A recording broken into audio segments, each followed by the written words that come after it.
नमस्कार। आप देख रहे हैं वत्स वाच और मैं हूं मुकेश वत्स। फ्रेंड्स, साइकिक मैम के साथ जो मेरी वार्ता हुई उसका आज ये दूसरा वीडियो है। पिछले वीडियो में मैंने आपको 2024 चुनाव, नरेंद्र मोदी जी का भविष्य, विपक्ष की रणनीति, इन चीज़ों के बारे में बताया था। आज कल्कि अवतार एवं कली के बीच में जो युद्ध होगा उसकी चर्चा मैं करूंगा और सनातन धर्म के उदय के विषय में उन्होंने क्या कहा इसके बारे में भी आप लोगों को बताऊंगा। फ्रेंड्स, कल्कि भगवान के बारे में जो ये महिला भविष्य दृष्टा हैं, उन्होंने मुझे पहले भी बहुत कुछ बताया है जो मैंने आपको पिछले वीडियोस में बताए हैं। बहुत सारे लोगों ने मुझसे प्रश्न पूछा था कि और उनसे जानने का प्रयास कीजिए कि कल्कि अवतार के बारे में और क्या क्या वो बता सकती है। उन्होंने कहा कि ये बहुत बड़े शोडाउन का पीरियड चल रहा है। जिस तरीके से महाभारत युद्ध के समय में एक बहुत बड़ा शोडाउन हुआ था, वैसा ही एक शोडाउन या द्वंद्व या युद्ध, आप उसको जिस भी चश्मे से देखिए, आप जिस तरीके से परिभाषित कीजिए, जो भी संज्ञा या सर्वनाम दीजिए, एक बड़ा शोडाउन होने वाला है जिसकी शुरुआत 2012 से ही हो चुकी है। और ये जो शोडाउन होगा ये महाभारत से भी बड़ा होगा।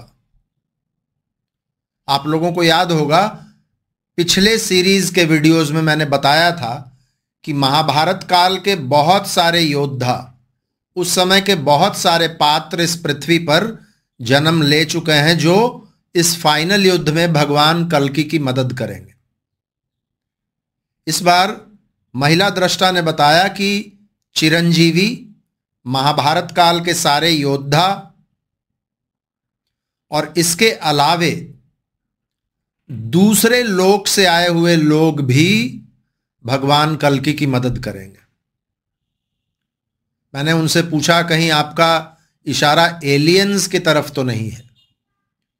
उन्होंने कहा कि हाँ, पृथ्वी वालों के लिए ये एलियंस हो सकते हैं, लेकिन उसको अच्छे तरीके से आप ये कह सकते हैं कि वो दूसरे लोकों से लोग आएंगे जो भगवान कल्कि की मदद करेंगे। और उन्होंने कहा ये कोई नई बात नहीं है। रामायण के युग में भी, द्वापर में भी दूसरे लोकों से लोग आए थे सत्य का साथ देने के लिए और धर्म की स्थापना करने के लिए। उसी तरीके से इस बार भी होगा और ये बहुत बड़े स्केल पर युद्ध लड़ा जाएगा।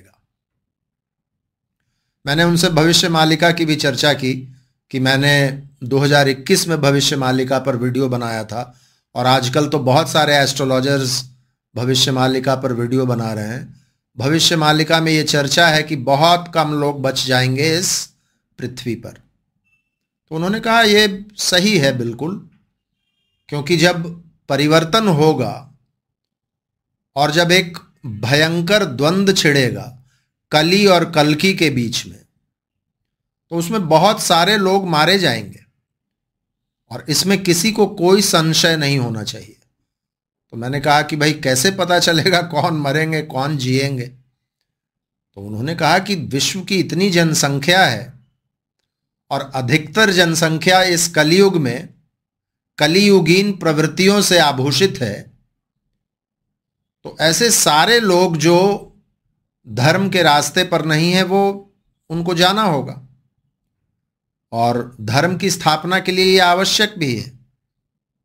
उन्होंने कहा कि पृथ्वी अब बहुत बोझिल हो चुकी है, पाप का बोझ अब बहुत ज्यादा बढ़ गया है और पृथ्वी अब इस पाप के बोझ को सहने में असमर्थ है। आप जो भी ये क्लाइमेट चेंज और भयंकर बारिश और तूफान और बिजली गिरने की घटनाएं, सुनामी और भूकंप, ये सब जो देख रहे हैं, ये पृथ्वी के प्रतिकार करने का तरीका है।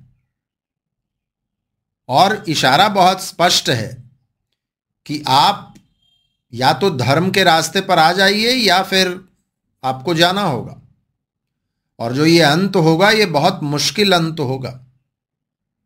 उन्होंने कहा कि जब तक, मैंने उनसे पूछा कि आखिर आप बता रही हैं पिछले 3 वर्षों से कि कल्कि जी का जन्म हो चुका है, तो हम लोग कैसे समझेंगे, वो कब आएंगे हम लोगों के सामने? और यही प्रश्न बहुत सारे लोगों ने पूछा भी है, और एक साधारण व्यक्ति होने के नाते मुझ में भी ये कौतूहल है, ये जानने की इच्छा है, और फिर ये भी समझने की इच्छा है कि हम लोग वाकई में धर्म के रास्ते पर हैं भी या नहीं। तो उन्होंने कहा कि जब तक कली सामने नहीं आएगा तब तक कल्कि भी सामने नहीं आएंगे। उन्होंने कहा कि कली एक बहुत ही मायावी व्यक्तित्व है। जिस तरीके से रावण के 10 सर थे, उसी तरीके से कली भी मल्टी डायमेंशनल है, और इस कली को समाप्त करने के लिए ही कल्कि अवतार उत्पन्न हुए हैं। और कली इस कलयुग में अपने माया के जरिए अपने बहुत सारे फॉलोअर्स बनाकर रखेगा, और उनके फॉलोअर्स को ऐसा लग रहा है कि कली ही असल भगवान है, और यही सच्चे धर्म के रास्ते पर हैं, और बाकी जो ये सनातनी हैं या जो अच्छे लोग हैं, ये लोग दरअसल में गुमराह हैं। आप लोग देखेंगे अब्राहमिक रिलीजन में भी ये कॉन्सेप्ट है। अब्राहमिक रिलीजन जो भी हैं वो कहते हैं कि सिर्फ हमारा ही धर्म है, बाकी सब लोग बेकार हैं, और हमारे ही रास्ते पर चलिएगा तो आपको जन्नत या हेवन या जो भी वो लोग बोलते हैं मिलेगा। जबकि सनातन धर्म में क्या है? सनातन धर्म में क्वेश्चन पूछने पर कोई प्रतिबंध नहीं है। सनातन धर्म में अलग अलग रास्ते अपनाने पर कोई प्रतिबंध नहीं है। अलग अलग तरीके से आप किसी भी देवता का पूजन करते हैं, उसमें कोई प्रतिबंध नहीं है। सिर्फ एक ही चीज कहा जाता है कि आप अच्छे मार्ग पर चलिए, मन, कर्म और वचन की शुद्धता रखिए। फिर आप गाना गाकर पूजा कर रहे हैं, या मंत्र पढ़कर पूजा कर रहे हैं, या पद्मासन में बैठकर पूजा कर रहे हैं, आप जिस तरीके से भी पूजा करते हैं उसमें कोई दिक्कत नहीं है।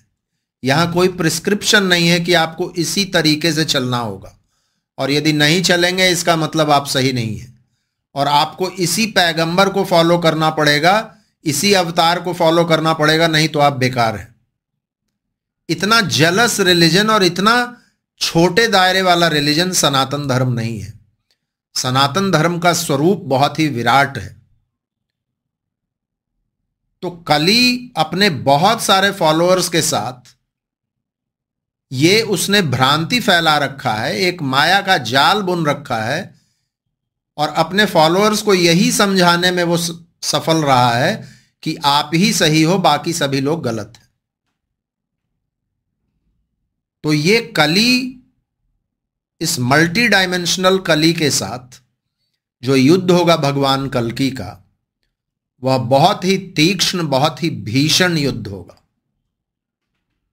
और इसीलिए इसमें बहुत सारे लोग मारे जाएंगे। लेकिन अंततोगत्वा विजय कल्कि भगवान की होगी। मैंने और भी उनसे पूछा कि आप बताइए कौन से साल में होगा। उन्होंने कहा कि बस अब शुरुआत हो चुकी है, 2012 से ही शुरुआत हो चुकी है। आप जो भी देख रहे हैं जो इस समय में विश्व में हो रहा है, वो समझिए तो उसी द्वंद्व का, उसी युद्ध का एक हिस्सा है। And slowly we are all progressing towards a showdown. हम लोग धीरे धीरे उसी दिशा में बढ़ रहे हैं, और उनका कहना है कि बस कुछ ही वर्षों में ये सारी चीजें होंगी, और प्रकृति भी जो अब अंगड़ाइयां ले रही है वो भी उसी का एक हिस्सा है। सनातन धर्म पर मैंने उनसे पूछा कि आपने पिछले बार कहा था कि सनातन ही पूरे विश्व में प्रचारित होगा और प्रसारित होगा, और इसी को लोग फॉलो करेंगे। सनातन धर्म के विषय में कुछ और बतलाइए, हमारे जो दर्शक हैं वो कुछ और भी जानना चाहेंगे इसके बारे में। तो उन्होंने कहा कि देखिए, सनातन का उदय भी कुछ वर्ष पहले से ही हो गया है, फिर से उन्होंने 2012 का ही नाम लिया। और उन्होंने कहा कि ये धीरे धीरे होगा, लोगों को स्वयं ये रियलाइज होगा कि धर्म वही है जिसका स्वरूप विराट हो, जिसकी सोच बहुत संकरी नहीं हो, जिसका दृष्टिकोण बहुत छिछला नहीं हो, जो बहुत ही व्यापक हो, सर्वसमावेशी हो और हर तरह की पद्धतियों को अपने आप में लेकर चलने वाला हो। और उन्होंने कहा कि सनातन के पॉकेट्स पूरे विश्व में आज भी शुरू हो चुके हैं और ये धीरे धीरे फैल रहा है। ये एक बहुत ही ग्रेजुअली होने वाला चीज है।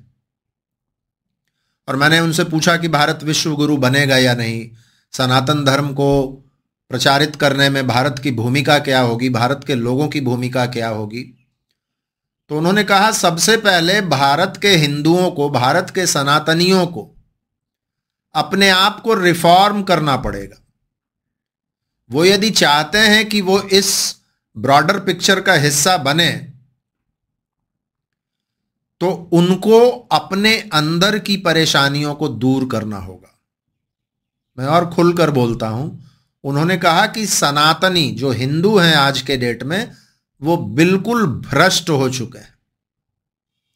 ये समाज एक बहुत ही भ्रष्ट समाज बन चुका है, एक बहुत ही संवेदनहीन समाज बन चुका है। प्योरिटी की कमी है, लोग अकर्मण्य हो गए हैं, विलासिता बहुत ज्यादा बढ़ गई है, पैसों का बहुत ज्यादा प्रचलन बढ़ गया है, बहुत ज्यादा भौतिकतावाद आ गया है इस समाज में। और सनातन का उदय सही रूप में, और सनातन के उदय में भारत की भूमिका सही रूप में तभी होगी जब यहां के हिंदू वाकई में अपने आप को रिफॉर्म करेंगे। अधर्म, करप्शन, मांसाहार, शॉर्टकट मारने की प्रवृत्ति, अकर्मण्यता, बहुत ज्यादा भाग्यवादी होना, इन चीजों को जब तक हम लोग नहीं छोड़ेंगे, तब तक भारत सही रूप में सनातनी नहीं हो पाएगा। उन्होंने कहा कि हम लोग बहुत भाग्यवादी हो गए। और वो बहुत हंस रही थी कि मुकेश जी, आप जिस कम्युनिटी से आते हैं, उनका एस्ट्रोलॉजी की तरफ इशारा था। उन्होंने कहा कि एस्ट्रोलॉजी को आप लोग जो जादू के रूप में पेश करते हैं लोगों के सामने, सभी के बारे में वो कह रही थी कि आप लोग अपने वेस्टेड इंटरेस्ट के लिए जो लोगों में एक भ्रांति फैला रखे हैं कि एस्ट्रोलॉजी से ही सभी चीज का निदान हो जाएगा और आप अंगूठी पहन लो और आपका सारा प्रॉब्लम दूर हो जाएगा, आप एक मंत्र पढ़ लो और आपका सारा काम बन जाएगा, आप एक पूजा करवा लो और कल से ही आप अमिताभ बच्चन के साथ कबड्डी खेलने लगोगे। ये जो आप लोगों ने भ्रांति फैला रखा है और लोगों को आप लोगों ने भाग्यवादी बना दिया है, इससे सनातन का बहुत ज्यादा ह्रास हो रहा है। उन्होंने मुझसे कहा कि आप लोग जब आते हैं आपके सामने, आपके पास कुंडली दिखाने, तो उनको भी ये समझाइए कि बहुत ज्यादा भाग्यवादी ना बने और कुछ अपने कर्म पर विश्वास रखें। उन्होंने कहा कि कलयुग की एक बहुत बड़ी खासियत है मुकेश जी, कि कलयुग में जो व्यक्ति मेहनत करता है वो कभी दुखी नहीं होता, वो कभी भूखा नहीं मरता। रामायण के उस श्लोक को अभी उन्होंने मुझे याद दिलाया, जब लक्ष्मण जी कहते हैं राम जी को कि दैव दैव आलसी पुकारा। जब राम जी समुद्र देवता के सामने हाथ जोड़कर खड़े थे कि हमें रास्ता दीजिए, और समुद्र देवता पर कोई असर नहीं पड़ा, लेकिन जैसे ही राम जी ने अपना बाण निकाला तो समुद्र देवता बिल्कुल सीधे हो गए। तो वही एग्जाम्पल उन्होंने दिया, बोले हाथ जोड़कर देवताओं के सामने अपनी सुरक्षा का गुहार लगाने से हिंदू नहीं बचेंगे और न ही सनातन बचेगा। उन्होंने कहा कि अकर्मण्यता छोड़ना होगा और जुझारूपन बढ़ाना होगा, मेहनत करना पड़ेगा और लोगों के सामने एक एग्जाम्पल सेट करना पड़ेगा। वो कह रही थी कि किस तरीके का सनातन आप विश्व में फैलाना चाहते हैं। एक ऐसा कल्चर जो अपने खुद कुछ करने में विश्वास नहीं रखता और देवताओं के सामने हाथ जोड़कर खड़ा हो जाए कि हमारे इस मनोकामना को पूर्ण कीजिए तो मैं 4 लड्डू और 5 नारियल चढ़ाऊंगा। क्या उस तरीके का कल्चर आप एक्सपोर्ट करना चाहते हैं? और फिर उन्होंने कहा कि सनातन के उदय में महिलाओं का एक बड़ा रोल होने वाला है और महिलाओं को अपनी इस जिम्मेवारी को समझना चाहिए। उन्होंने कहा कि भारतीय महिलाओं में, भारतीय लड़कियों में शक्ति और लक्ष्मी दोनों का समावेश बहुत ही प्राकृतिक रूप से होता है और इसीलिए विदेश के जितने भी आक्रांता आए, दूसरी संस्कृतियों के जितने भी लोग आए, उनकी दृष्टि हमारे महिलाओं पर थी। पहले के युग में उन्होंने हमारी महिलाओं पर बलात् कब्जा किया ताकि वो हमारी महिलाओं के थ्रू एनरिच्ड हो। लेकिन आज इस कलयुग में, इस भौंडेपन के, इस चमक दमक के युग में हमारी महिलाएं खुद पदच्युत होती चली जा रही हैं। उन्होंने कहा कि भारतीय महिलाओं में त्याग, करुणा, क्रिएटिविटी, जुझारूपन, बहुत कम सुविधाओं में भी जीने की शक्ति, छोटे छोटे चीजों को जोड़कर गृहस्थी बसाने की कला, शर्म, संस्कृति, सौंदर्य, ललित कला में प्रवीणता, ये सब गुण कूट कूट कर भारतीय महिलाओं में भरा हुआ है, जो कहीं ना कहीं अब गुम होता जा रहा है इस भौंडेपन के युग में। उन्होंने कहा कि यदि सनातन का उदय होना है तो भारतीय महिलाओं को अपने अंदर की शक्ति और अपने अंदर की लक्ष्मी को फिर से प्रज्वलित करना पड़ेगा, फिर से बाहर लाना पड़ेगा। और उन्होंने कहा कि यह समाज तब तक परिष्कृत नहीं हो सकता जब तक महिलाएं सामने नहीं आती हैं। और उन्होंने कहा कि भारतीय महिलाएं जब सामने आएंगी, अपने जिम्मेवारियों का वहन करेंगी, अपनी संस्कृति का बोध उनमें और ज्यादा बढ़ेगा, तो यह समाज अपने आप पल्लवित एवं पुष्पित होगा, सुसंस्कृत होगा और इसी तरीके से सनातन आगे बढ़ेगा। और उन्होंने कहा कि सनातन की आप चिंता मत कीजिए, सनातन को कोई आज तक खत्म कर नहीं पाया है। इतना प्रयास किया गया, सनातन को कोई खत्म कर भी नहीं पाएगा। अब ये भारत को सोचना है कि सनातन का क्रेडल भारत को रहना है या फिर विदेशी संस्कृति का गढ़ बनना है। उन्होंने कहा कि विदेशों में बहुत सारे ऐसे पॉकेट्स हैं जहां सनातन बहुत ही ऑर्गेनिक रूप से बढ़ रहा है और लोगों में ये रियलाइजेशन आ रहा है कि सनातन ही मूलभूत धर्म है और बाकी सारे जितने भी धर्म हैं वो सब मानव गढ़ित धर्म है। वीडियो बहुत लंबा हो जाएगा फ्रेंड्स। मुझे उम्मीद है मैं जो मैसेज देना चाहता हूं आप लोगों तक, मैं वो मैसेज प्रेषित करने में सफल रहा हूंगा।